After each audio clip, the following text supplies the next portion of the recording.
Nakipagpulong si Pangulong Ferdinand R. Marcos Jr. kasama ang ilang miyembro ng gabinete sa mga gobernador ng mga lalawigang naapektuhan ng bagyo upang tiyakin ang mas mabilis at maayos na pagpapatupad ng mga hakbang para sa relief at recovery.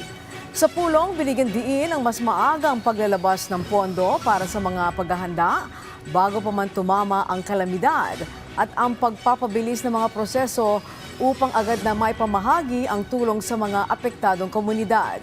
Kabilang sa tinalakay ang mabilis na distribusyon ng mga binhi upang makapagsimulang muli ang mga magsasaka. Paghahanda ng financial assistance para sa mga pamilyang nasalanta at pagpapalakas ng river clearing operations upang mabawasan ang panganib ng muling pagbaha. Nagbigay ang Pangulo ng direktiba na pasimplehin ang mga proseso at tiyaking agarang makararating ang tulong sa mga nangangailangang pamilya.